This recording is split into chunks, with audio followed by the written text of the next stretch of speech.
আসসালামু আলাইকুম। The intelligence investor YouTube চ্যানেলে আপনাদের সবাইকে স্বাগতম।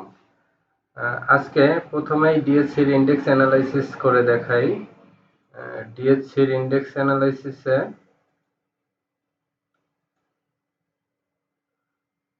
বেড়েছে 40 পয়েন্ট, 5,762তে অবস্থান করছে। তো ডিএসসির ইন্ডেক্স কত দূর যেতে পারে চলুন একটা এর অ্যানালাইসিস করা যাক।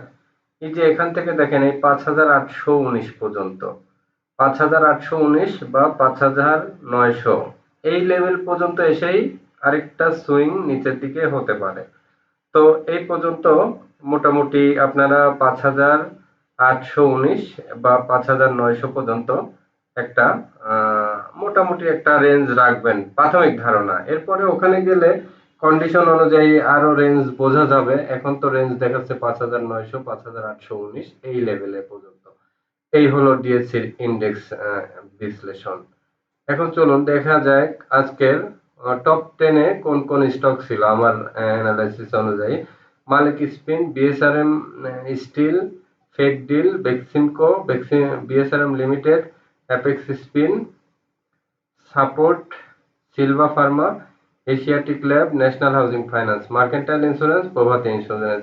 এই দুটা স্টক দেখেন আপনাদের বলা হয়েছে পাশাপাশি আছে। এরপরে নতুন করে ঢুকেছে পদ্মা অয়েল, আইটিসি তো আগের স্টক, ফুয়াং সিরামিক্স আগে বলা হয়েছে, বিএসসি পিএলসি বলা হয়েছে, ইএসএল বলা হয়েছে। এর মধ্যে এনভয় টেক্সটা নতুন করে ঢুকে পড়েছে। তো এইগুলো বেশি, যেগুলো নতুন করে ঢুকে পড়েছে এগুলো একটু মার্ক করে নিই, যে যমুনা অয়েল ঢুকে পড়েছে, পদ্মা অয়েল, মেঘনা অয়েল ঢুকে পড়েছে। এগুলা নিয়ে একটু আলোচনা আজকে থাকবে। আজকের আলোচনা একটু বেশি স্টকস নিয়ে আলোচনা থাকবে এবং এছাড়াও আমি কিছু স্টকস লোয়ার থেকেও দেখলাম আজকে। সবকিছু মিলে আলোচনাটা একটু বড় হতে পারে। তো ভিডিও শেষ পর্যন্ত আপনারা দেখবেন। শেষে সর্ট আউট করে আপনাদের ফাইনালাইজ করে কিছু স্টক সম্পর্কে বলা হবে। তবে যে স্টক সম্পর্কে ইন্ডিভিজুয়ালি যে কথাগুলো বলবো সেটা মনোযোগ দিয়ে শুনে সেই স্টক ওয়াইজ পোর্টফোলিও সেভাবে ডিসিশন নেবেন। শুধুমাত্র মাঝপথে হঠাৎ করে কিছু কথা শুনে আলটিমেটলি কিন্তু আপনারা বুঝতে পারবেন না। এজন্য ভিডিও পুরা প্রথম থেকে শেষ অংশ পর্যন্ত পুরো মনোযোগ দিয়ে দেখলে ভিডিওর সারমর্মটা বুঝতে আপনাদের সুবিধা হবে। এখন চলুন প্রথমেই দেখে আসি আজকের টপ 10 এ থাকা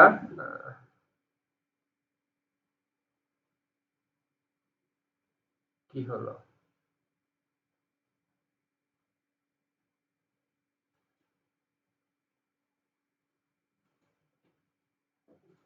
আজকের টপ 10 টা তো এখান থেকে নিলাম, কি হলো চেঞ্জ দেখা যাচ্ছে।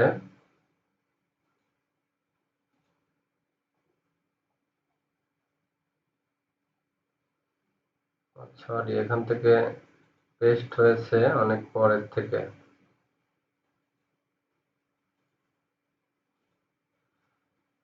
তো এই হলো আজকের শেয়ারগুলো। প্রথমে মালিক স্পিন দেখে আসি। মালিক স্পিন সম্পর্কে অনেক আগেই তো পজিটিভ বলেছিলাম যে এটা 40 টাকা পর্যন্ত রেঞ্জ হতে পারে। আমার আগের ভিডিওগুলা আপনারা দেখেন। এই যে মালিক স্পিন সম্পর্কে 40 টাকা বলা হয়েছিল, কোথা থেকে বলেছিলাম দেখেন কোন দিন বলা হয়েছিল। বলেছিলাম হচ্ছে এই যে এই দিন যেদিন ব্রেকআউটটা নেয়, এই ব্রেকআউটটা যেদিন নেয় এবং পরের দিন যেদিন রেড ক্যান্ডেলটা হয় এই ব্রেকআউটের পরে 31-37 যেদিন ক্রস করে এখান থেকে ব্রেকআউট হয়, সেদিন আমি বলেছিলাম যে এই শেয়ারটা 40 হবে। আলটিমেটলি যে কালকেও যে আগের দিনও যখন এই যে একটা রেড ক্যান্ডেল থেকে ছিল আমি বলেছিলাম যে এটার পরে একটা বড় গ্রিন ক্যান্ডেল হবে। আজকেও একটা বড় গ্রিন ক্যান্ডেল দিচ্ছে, আবার একটা ছোট রেড ক্যান্ডেল হয়তো দিয়ে আবার বাড়বে বা আরেকটা গ্রিন ক্যান্ডেল কন্টিনিউ হতে পারে। এই হচ্ছে মালিক স্পিনের আপডেট। তারপরে মালিক স্পিনের পরে বিএসআরএম স্টিল দেখে আসি। বিএসআরএম স্টিল দেখেন তো আজ থেকে 10, 12, 15 দিন আগে দুইটা স্টকসই বলেছিলাম যে ভালো হবে, আস্তে আস্তে ভালোর দিকে যাচ্ছে। আজকে যেটা হয়েছে অনেক ভলিউম হয়েছে, আজকে স্মার্ট মানি ঢুকে পড়েছে এখানে। এটা যদি কন্টিনিউ করে দেখবেন যে কোথা থেকে কন্টিনিউ করলো, এই যে 73 থেকে। এইগুলা শেয়ার তো ভালো মার্কেটে 130-40 হয়ে যাওয়া খুবই স্বাভাবিক। তো বিএসআরএম স্টিলকে 140 বেঞ্চমার্ক ধরে নিয়ে শেয়ারকে জাজমেন্টে রাখবেন। পারলে 10টা 20টা 30টা করে শেয়ারগুলা কিনবেন। বিএসআরএম লিমিটেডও আপনাদের দেখায় আসি, সেম এই শেয়ারটিও তাই। আহ, দুইটা শেয়ার সম্পর্কে আগেই বলেছি, ব্রেকআউট হয়েছে কোথায়, 86-তে। 86 মানে কি, 80 দুকানা 160, এসব শেয়ার 140-50 ইজিলি হয়ে যেতে পারে ভালো মার্কেটে, হওয়াটা খুবই স্বাভাবিক। এগুলো শেয়ার তো সারা জীবনেই কম রেটে এইসব জায়গায় পড়ে থাকবে না। এটাই হলো মার্কেটের মূল বিষয়। মার্কেট যখন ভালো হবে তখন এই শেয়ারগুলো ভালো হবে। এরপরে আছে হচ্ছে ফেক ডিল বেক্সিমকো। বেক্সিমকো নিয়ে অ্যানালাইসিস করে এখন কোনো লাভ হবে না। এটা রিড করাটা খুব টাফ হয়ে যাবে সবার জন্য। সো বেক্সিমকোকে আপাতত কোনো অ্যানালাইসিসের মধ্যে না নিয়ে আপাতত এটাকে বাদ দিয়ে মার্কেট চিন্তা করেন। এই যে ফেক ডিলটা আজকে একটা ব্রেকআউট হয়েছিল, মূলত স্ট্রং ব্রেকআউট হয়েছিল এই যে 15-তে। এখন যেটা, এখন যদি ও রান দেয় তাহলেও 30-এর দিকে চলে যাবে কিন্তু এই শেয়ারটি। সো ফেক ডিলটা দেখেন, ফেক ডিলটাকে নজরে রাখেন। বিএসআরএম লিমিটেড দেখাইছে, এবার অ্যাপেক্স স্পিন আসি। চলুন, এই যে এই একটা গুরুত্বপূর্ণ শেয়ার। এখন কিন্তু অ্যাপেক্স স্পিন আপনি আবার এন্ট্রি নিতে পারবেন। কেন নিতে পারবেন, এই এই ব্যাখ্যাটাই আজকে দিচ্ছি। এই যে এখান থেকে 399, তো 340 পর্যন্ত একটা ইজি রেঞ্জ তৈরি হয়েছে, তাহলে এই 40 টাকার গ্যাপ আপনারা এখন এন্ট্রি নিলে এখান থেকে পাবেন। তো এই 40 টাকা নিয়ে যদি ব্রেকআউট হয়ে যায় তাহলে এখান থেকে আবার প্লে হতে পারে। প্লে হওয়ার কথা ছিল কোথায়, এই যে এইসব জায়গা থেকে 250 থেকে একটা ব্রেকআউট নিয়েছিল। তো এই শেয়ারটি যদি আবার প্লে করে তাহলে 500-র দিকে চলে যেতে পারে। এই হলো, তবে 440 পর্যন্ত এখন একটা রেঞ্জ কিন্তু ও দিয়েছে। ছোট প্রফিট, সব শেয়ার থেকে তো আর বড় প্রফিট পাবেন না, কিছু শেয়ার থেকে ছোট প্রফিট ও নিতে হবে। এরপরে সাপোর্ট দেখে আসি, চলুন। সাপোর্টটা দেখেন এই লেভেল থেকে এখন ঘুরবে। এই যে এতদিন সম্পর্কে এইখান থেকে কারেকশনের কথা বলেছিলাম, আলটিমেটলি আমার কথার মিল পেয়েছেন, কারেকশন পেয়েছেন। অনেকে অনেক রকম কথা বলেছে এটা নিয়ে, আমি কিন্তু এটা নিয়ে আপনাদের ঠিক মতো গাইড করেছি। এখন দেখেন সাপোর্ট কিন্তু এইখান থেকে ঘুরবে, এইখান থেকে এখন সাপোর্ট এন্ট্রি নিবেন আবার। তাহলে এখান থেকে ঘুরলে আবার কি হবে, আবার এই যে 58-60-এর দিকে আবার যাওয়ার একটা চান্স থাকে। বা ডাব্লিউ আকৃতির প্যাটার্ন দিলে অত দূর যাবে না, 3 টাকা 4 টাকা। আর যদি এখান থেকে রিভার্স করে, এখান থেকে অবশ্য রিভার্স করার গ্রাফটা খুব একটা না, এখান থেকে একটু উঠে আবার কারেকশন। আর যদি এই দিকে স্লো ক্রস করে আস্তে আস্তে উঠে তাহলে সেটা আবার ব্রেকআউট হয়ে, এই যে এটা ব্রেকআউট হলে আবার একটা আগের রেঞ্জে যেতে পারে। দুই ধরনের প্যাটার্ন এটা হতে পারে। আর পার্টি থাকলে তো ভিন্ন কথা, পার্টি থাকলে দেখবেন অন্যরকম হয়ে যায়। যেমন এখানে যে এরকম দ্রুত একটা ট্রেন্ড নিয়েছিল ওরকম দ্রুত একটা ট্রেন্ড নিয়ে ফেলতে পারে, খুবই স্বাভাবিক। তো সাপোর্ট এখন কিন্তু আবার যারা আটকে গেছেন তারা এভারেজ করেন। আমি তো সাপোর্টে প্রফিট নিয়ে ফেলছিলাম। সিলভা ফার্মা, আমি সাপোর্ট কালকে হয়তো মনে চাইলে অল্প কিনতে পারি। সিলভা ফার্মা আজকে সকালে ভিডিওতে বলেছিলাম যে সিলভা ফার্মাটা কিনেন। সিলভা ফার্মা আজকে তো হল্টেড ছিল, কালকেও যদি এই লেভেলে পান, এগুলা সুবিধা হবে কি, যে 12 টাকা শেয়ার তো দেখবেন যে 24 টাকা হয়ে যাবে।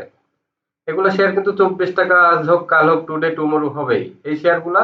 এখন যেগুলাতে ফান্ড ঢুকতেছে দেখেন, গত 2 মাস 3 মাসে ঘুরে ফিরে যেগুলাতে ফান্ড ঢুকতেছে, নতুন ঢুকতেছে পুরানা ঢুকতেছে, যে apex spin, daffodil, Asiatic lab আবার কিন্তু নতুন করে আবার নড়াচড়া শুরু করেছে, ডোমিনেস আবার নতুন করে আজকে নড়াচড়া শুরু করলো। তার মানে কি, যেগুলাতে ফান্ড ঢুকতেছে, যে বিডি থাই, আইপিডিসি, তারপরে জেনেক্সিল, আইটিসি, কেডিএস, এই যে প্রভাতী ইন্স্যুরেন্স, এই টাইপের শেয়ার, মেঘনা কন্ডেন্স মিল্ক, মেঘনা পেট, এই ধরনের শেয়ার, সোনারগাঁ টেক্স, এই ধরনের শেয়ার ঘুরে ঘুরে বারবার কিন্তু ফান্ড রোটেশন হচ্ছে। এইটা একটা মার্কেটের বিরাট সিগনিফিকেন্ট ব্যাপার। এই যে এখানে যদি আপনি এন্ট্রি নেন, ফান্ড তো ঢুকে পড়েছে। আপনি যদি কোনো কারণে একদিন 2 দিন স্লো থাকে, 5 দিন স্লো থাকে, আপনি কিন্তু এখান থেকে একটু ওয়েট করলে টাকা মাস্ট পাবেন।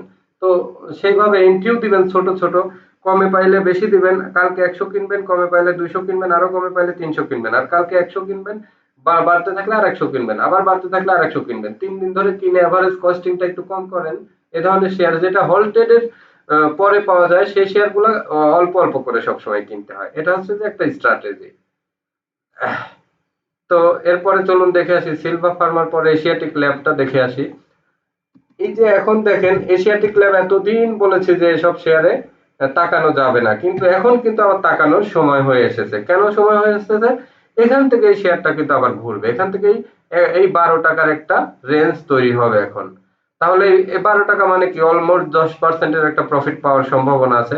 তাহলে এইসব জায়গায় আবার কি এসব শেয়ার এন্ট্রি নিয়ে এই 10-12 টাকার একটা গ্যাপ চাইলে খেতে পারেন, না চাইলে না খেতে পারেন, অ্যাভয়েড করেন। মার্কেটে অনেক ভালো স্টকস আছে। এরপরে ন্যাশনাল হাউজিং ফাইন্যান্স দেখে আসি চলুন। ন্যাশনাল হাউজিং ফাইন্যান্সে যে আজকে একটা এখানে দেখেন ফান্ড ঢুকে পড়লো স্ট্রং ভাবে। তাহলে national Housing finance next time গুলো দেখবেন যে এটা একটা পারফরমেন্স করবে, ভালো হবে। নেক্সট ন্যাশনাল হাউজিং ফাইন্যান্স 24-এ শুরু হয়েছিল, তো দেখবেন যে ন্যাশনাল হাউজিং আস্তে আস্তে ধীরে ধীরে বাড়তে বাড়তে ওই 48 টাকায় আজ হোক কাল হোক 2 মাস 3 মাস পরে ওই জায়গায় নিয়ে যাবে। এগুলো শেয়ার এন্ট্রি দিলে পালতে হবে, একটু বেশি সময় দিয়ে পালতে হবে। মার্কেন্টাইল ইন্স্যুরেন্স এই শেয়ারটা আমি 2 দিন আগে বলেছিলাম এই শেয়ারটা এন্ট্রি নেওয়া যায়। আজকেও পজিটিভ। প্রভাতি তো আজকে আমি কিনলাম, মার্কেন্টাইনও গত 2 দিন আগে কিনেছিলাম, গতকালকেও কিনেছি, আজকেও কিনলাম। তো প্রভাতিটা সবচেয়ে আমার এই মার্কেটে যদি বলেন 1 নম্বর পছন্দের এখন স্টক কোনটা, এটা প্রভাতি। এটা কিন্তু একদম কন্টিনিউশন প্যাটার্নে চলে গেছে। এই দেখেন গত 3 দিন আগে আমি এই বক্সটা আঁকায় বলেছিলাম যে এই বক্স আউট হওয়ার হলেই আপনারা হচ্ছে যে শেয়ারটি নেবেন। বক্স আউট কিন্তু হয়ে গেছে, তার মানে কি এখান থেকে একটা কন্টিনিউশন প্যাটার্ন। এই যে এখানে দেখেন 37 থেকে বলেছিলাম যে 12 টাকার একটা গ্যাপ আছে, এখান থেকেও ঠিক ওইরকম 10-12 টাকার একটা গ্যাপ কিন্তু তৈরি হবে। এর যে মারাত্মক কনফার্ম গ্রাফ হয়, এত সুন্দর গ্রাফ, এই ধরনের গ্রাফের জন্য মানে ওয়েট করতে হয় ফান্ড নিয়ে। আমাদের তো মানে অনেক দিনের অপেক্ষা থাকে এরকম প্যাটার্ন কখন পাবো, এরকম প্যাটার্ন পাইলেই ধরেন আমরা সে শেয়ারে ডাবল প্রফিট করার একটা সম্ভাবনা তৈরি হয়ে যায়। এই যে ড্যাফোডিল, ডোমিনেজ, এশিয়াটিক্যাল ল্যাবের পরে একমাত্র শেয়ার যেটা এটা এই প্যাটার্ন ফলো করতেছে। তো এই শেয়ারকে এখন মার্কেটের লিডার হিসেবে ধরবেন, 1 নাম্বার হিসেবে ধরবেন। এটা কিন্তু কন্টিনিউ দেখবেন ব্রেকআউট হয়েছে কোথায়, এখান থেকে কনফার্ম একটা ডাবল হবে। 34 থেকে কত, 34 থেকে কত হয়েছে এখন, 34 থেকে হয়েছে আপনার 68, 68-র কাছাকাছি এসে গেছে। আবার 37 যদি এখানে বেঞ্চমার্ক ধরেন, 37 থেকে ধরলে আপনার 70, 74, 75, 75 টাকা আপাতত ধরেন। এরপরে 75 টাকা গেলে দেখবেন যে 70-এর পরে যে 34 যোগ করলে কত হয়, 105। তো 3 গুণ হবে, তার মানে এখন ডাবল যেহেতু হয়ে যাচ্ছে আর 3 টাকা হলে 3 গুণ হলে 105, তার মানে এই কন্টিনিউ করলে 105-এর দিকে যাবে।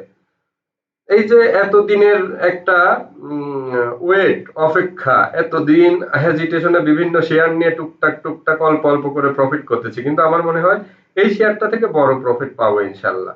এই একটা স্টকস পাওয়া গেছে, আপনারা নির্দ্বিধায় কিনতে থাকবেন, নির্দ্বিধায় কিনতে থাকবেন, এটা কিনতেই থাকবেন, সবাই কিনবেন। এই শেয়ারটা ভালো হবে, আমি কিন্তু খুব জোর দিয়ে আপনাদের বলতেছি। এরপরে পদ্মা অয়েল, পদ্মা অয়েল কি এখন কিনবেন? একদিনের বাড়া দেখে কিনতে যাবেন না, পদ্মা অয়েল একদিনের বাড়া দেখে কিনতে যাবেন না। কিন্তু একটা জিনিস, এখান থেকে 202 থেকে এই যে 227 পর্যন্ত একটা রেঞ্জের আছে, এটা যাবে। এরপরে মেঘনা পেট্রোলিয়ামও বেড়েছে আজকে, দেখেন মেঘনা পেট্রোলিয়ামটাও বাড়তেছে, ও আরো একটু বাড়তে পারে। যমুনা অয়েলও বাড়তে পারে। তো এগুলা এখনই নিব না, এগুলা যখন কন্টিনিউশন প্যাটার্নে যাবে তখন ধরেন এখানে ছোট একটা রেড দিয়ে আবার গ্রিন করবে, তখন কন্টিনিউশন প্যাটার্ন আমি ধরে নিব। এখন এই এই ধরনের প্যাটার্ন আমি অলওয়েজ অ্যাভয়েড করি, কারণ বাড়তি শেয়ার অনেক সময় আটকে যাওয়ার। তবে সরকারি শেয়ারগুলোর ভিতরে আমার খুব পছন্দের শেয়ার আছে, আপনারা এটাকে সময় নিয়ে গোছাইতে পারেন। এই 18 টাকা শেয়ার ড্যাম শিওর স্ট্যাম্প আনেন, আমি স্ট্যাম্প করে দিব এই শেয়ার, একটু লম্বা সময় পারলে এটা 36 টাকা পাবেন। এই একটা শেয়ার সরকারি শেয়ারের ভিতরে এই একটা শেয়ার, 18 টাকার শেয়ার এটা না, এটা মিনিমাম 60 টাকা 50 টাকার শেয়ার। তো আমি কম করে বললাম, 36 টাকা বললাম।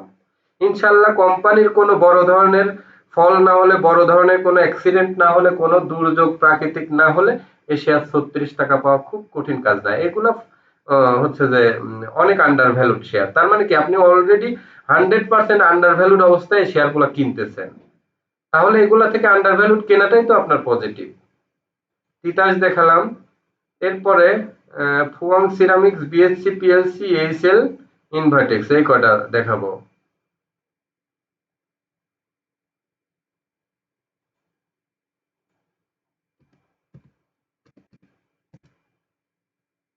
হুয়াং সিরামিক্সটা এখান থেকে ভালো হবে, ওই যে 20 টাকার একটা রেঞ্জের কথা বলেছিলাম। তারপরে ইনভয়টেক্স, এই যে একটা টেক্সটাইল আবার পাওয়া গেছে ভালো রেঞ্জে, এই শেয়ারটা আমার পছন্দ হলো। ইনভয়টেক্সটা ভালো হবে। দেখেন এখানে রেঞ্জ বুঝতে পারবেন না, আমি এই গ্রাফে দেখে আপনাদের রেঞ্জটা বুঝাই দিই। ইনভয়টেক্স, তাহলে আপনারা বুঝতে পারবেন। একটু লং গ্রাফ দেখলে বোঝা যায়। দেখেন ইনভয়টেক্স টেক্সের একটা রেঞ্জ আছে, কোন পর্যন্ত রেঞ্জ দেখেন, এই যে 62 পর্যন্ত। তাহলে এই যে 4 5 6 টাকার একটা রেঞ্জ আছে কিন্তু এখানে ইনভয়টেক্স এর। ঠিক আছে, তাহলে এখন আমি আরো কিছু স্টকস দেখেছি, ওইগুলাতে যাব। তার আগে এখানে আরো কিছু লিস্ট আছে, শেষ করি। ইনভয়টেক্স এর পরে সিল্কো, আহ, সিল্কোটা দেখে আসি। এখনো আপনারা আমার চ্যানেল যারা সাবস্ক্রাইব করেননি, অবশ্যই চ্যানেলটি সাবস্ক্রাইব করুন যারা নতুন। এটা একটু ভালো হতে পারে। দেখুন এখন কিছু আমার পছন্দের শেয়ার দ্রুত দেখাবো। আমরা টেকটা একটু ভালো হতে পারে, আমরা টেকটা একটা ট্রেন্ড নিচ্ছে, আমরা টেক ভালো হতে পারে। এই যে এসিআইটা ভালো হতে পারে, দেখেন এসিআই স্টকসটা একটু ভালো হবে। এগুলো শেয়ার কি এখন অল্প অল্প করে ভালো হবে। তো এখান থেকে 201 থেকে 231 এই পর্যন্ত একটা কিন্তু রেঞ্জ আছে। আপাতত 213 রেঞ্জ আছে, 213 পার হলে 231, ওই যে স্কয়ার ফার্মার মতো একটা রেঞ্জ দেখাই দিয়েছিলাম। যত আর্লি কিনবেন তত রেঞ্জটা ধরতে পারবেন। স্কয়ার ফার্মা কিন্তু তার রেঞ্জ টাচের দিকে চলে গেছে অলরেডি। আহ, তারপরে উম, এখন দেখাবো এই যে অ্যাপেক্স ফুড শেয়ারটি কিনতে পারেন। দেখেন অ্যাপেক্স ফুড শেয়ারটি রেডি হয়ে গেছে কিন্তু, এই যে শেয়ারটি রেডি হচ্ছে। এখন এখান থেকে একটা রেঞ্জ, এই যে 295 টাকা 300 টাকা, এই রেঞ্জে আবার বাড়তে পারে। তো এশিয়াটিক ল্যাবও বললাম, বিএসসি পিএলসি দেখে আসি, চলুন বিএসসি পিএলসিটাও রেডি হয়ে যাচ্ছে। বিএসসি পিএলসি বাড়লে বিএসসিও বাড়বে, 120 টাকা যাবে বলেছি, ওটা দেখবেন যাবে। এই যে বিএসসি পিএলসির একটা দীর্ঘদিন পরে মনে হয় ব্রেকআউট নিল। এই যে দীর্ঘদিন পরে যে ব্রেকআউট নেয়, এটা কিন্তু খুব ভালো একটা সাইন। এখন এই বিএসসি পিএলসিটা অল্প করে কিনবেন, এ ধরনের শেয়ার। আরেকটা শেয়ার আমি আপনাদের প্রায়োরিটি দিচ্ছি, এই বিএসসি পিএলসিটা। এটা পছন্দ হলো বিএসসি পিএলসি, তিতাস, এই দুইটা হচ্ছে যে সরকারি শেয়ারের মধ্যে। এরপরে ফান্ডামেন্টাল শেয়ারের ভিতরে বিএসআরএম স্টিল, বিএসআরএম লিমিটেড, এই 4টা শেয়ার। আর ইন্স্যুরেন্সের মধ্যে বললাম প্রভাতী, প্রভাতীতেই থাকেন, আর এত মিসগাইড হয়ে কোনো দিকে দৌড়ানো লাগবে না, শুধু প্রভাতীতেই থাকেন। এরপরে আপনাদের দেখাবো ইস্টার্ন লুপ, এই একটা শেয়ার কিন্তু লোভনীয় প্রাইজে আছে। আহ, এই একটা শেয়ার কালেকশন করতে পারেন। এই যে এখন কালেকশন পেজ, এই যে বলেছে যে গ্রিন একটা ক্যান্ডেলের পরে ছোট ক্যান্ডেল, রেড ক্যান্ডেল থাকলে আবার গ্রিন ক্যান্ডেল হওয়ার সম্ভাবনা থাকে। কালকে দেখবেন ইনশাল্লাহ একটা ব্যাক টু ব্যাক বড় গ্রিন ক্যান্ডেল দিতে পারে। আর যদি এখান থেকে পার হয়ে যায় খুব দ্রুত, এই যে এই রেঞ্জটা যে কোনো সময় নিবে, বড় একটা প্রফিটের জন্য এই শেয়ারটি কালেকশন করে রাখতে পারেন। এরপরে ইএইচএলটা কিন্তু বাড়ার জন্য রেডি হয়ে গেছে আবার, ইএইচএলটা এখন বাড়ার জন্য আবার ফুল রেডি। তাহলে ফারক্যামটা বাড়ার জন্য রেডি। অনেক শেয়ারই তো বাড়বে, যাদের হাতে আছে তারা এই ধরনের শেয়ার কিনবেন, যাদের হাতে ফারক্যাম আছে তারা ফারক্যাম কিনবেন, যাদের হাতে ইএইচএল আছে তারা ইএইচএল কিনবেন, যাদের হাতে ইনভাইটেক্স আছে তারা ইনভাইটেক্স কিনবেন, যাদের হাতে এশিয়াটিক ল্যাব আছে তারা এশিয়াটিক ল্যাব কিনবেন, যাদের হাতে বিএসসি পিএলসি আছে তারা বিএসসি কিনবেন। সবাই কি এগুলো শেয়ার কিনবেন এজন্য অ্যানালাইসিস দিচ্ছি না। সবাই কি শেয়ার করবেন সেটা ওই যে সামারাইজ থেকে লাস্টে যে 2 3টা বলবো, ওই 2 3টা থেকে কিনবেন। কেমন? আপনারা কিন্তু সবাইকে সব শেয়ার কেনার জন্য অ্যানালাইসিস দিচ্ছি না, এইটা মাথায় রাখবেন। ফেক ডিলটা চলুন দেখে আসি। ফেক ডিলটা যে ব্রেকআউট হয়েছে এটা ভালো হতে পারে। আইটিসিটা তো ওই যে আস্তে আস্তে ডেভেলপ করতেছে, আইটিসি আরো ভালো হবে। এরপরে আরেকটা শেয়ার আছে জিপিএস ইস্পাত, দেখেন জিপিএস ইস্পাত বাড়ার জন্য রেডি হচ্ছে, জিপিএস ইস্পাতটা দেখতে পারেন। তারপরে মালিক স্পিন বাড়বে, মতিন স্পিন বাড়বে। আরেকটা শেয়ার আছে জেড, দেখেন এইটা কিন্তু আহ, মোটামুটি দেখবেন যে কাল পরশু থেকে হল্ট হওয়া শুরু হয়ে আবার এই যে 51 টাকা, তার মানে কি 9 টাকার একটা গ্যাপ খুব ইজিলি আছে। এইখান থেকে 8 9 টাকার একটা গ্যাপ দ্রুত আছে, এ ধরনের চান্স গুলা নিয়ে ফেলবেন চান্সে চান্সে। এরপরে রেনেটা কিন্তু আজকে অনেকদিন পরে আবার রিকভার করে বাড়ার জন্য রেডি হলো। রেনেটার গ্রাফ আবার রেডি, আবার রিকভার দিয়ে আবার বাড়বে, ওই যে 488 পর্যন্ত বলেছি, এই পথ পর্যন্ত রেনেটাটাকে হোল্ড করবেন। এরপরে জুট স্পিনটা কিন্তু বাড়া শুরু হয়ে গেছে, জুট স্পিনটা আবার বাড়বে। এগুলা কি নিবেন, যাদের হাতে আছে তারা শুধু নেবেন, অন্য কেউ নিতে যাবেন না। তারপরে সাইহাম টেক্সটা দেখে আসি। সাইহাম টেক্স কিন্তু বাড়ার জন্য রেডি, সাইহাম টেক্সটা ফুল বাড়ার জন্য রেডি। এটা যাদের হাতে আছে তারাও নিবেন, যাদের হাতে নাই তারাও নিতে পারেন, এটা বাড়বে। সাইহাম টেক্স, সিমটেক্স, এই দুইটা শেয়ার মোটামুটি টেক্সটাইলে ভালো রেডি হচ্ছে। এই দুইটা শেয়ার সমান তালে একসাথে বাড়বে দেখবেন। তো আজকের ভিডিও এ পর্যন্তই। সবাই ভালো থাকবেন। যারা এখনো চ্যানেলটি সাবস্ক্রাইব করেননি, লাইক কমেন্ট শেয়ার করেননি, তারা দ্রুত চ্যানেলটি লাইক করুন, শেয়ার করুন, আর সবাইকে ভিডিওটি দেখার সুযোগ করে দিন। অবশ্যই চ্যানেলটি নতুন যারা সাবস্ক্রাইব করে অল বেল আইকনটি বাজিয়ে দেবেন, আর ভিডিও পুরো দেখবেন, পুরো দেখে রিপিট করে দেখবেন, যদি কোথাও না বুঝেন বারবার রিপিট করে দেখবেন। আমার সাউন্ড সিস্টেমে একটু সমস্যা হচ্ছে, আমি একটা সাউন্ড সিস্টেম ডেভেলপ করব। আপাতত যে সাউন্ড সিস্টেম আছে এটা নিয়ে চালিয়ে নিচ্ছি। সাউন্ড সিস্টেম একটা কিনতে হবে, ওটা কেনার পরে ইনশাল্লাহ আমার সাউন্ড সিস্টেমটা ভালো হয়ে যাবে। সে পর্যন্ত আপনারা এই সাউন্ড সিস্টেমের মধ্যেই ভিডিওগুলো দেখেন, যেখানে বুঝতে সমস্যা হয় বারবার ভিডিও দেখেন। ভিডিও না দেখে, সাউন্ড না শুনেও যেভাবে যে গ্রাফ এভাবে অ্যারো দিয়ে দেখায় দেখায় দিয়ে বুঝবেন যে পজিটিভ কিছু বলতেছি। ঠিক আছে, সবাই ভালো থাকবেন। আল্লাহ হাফেজ।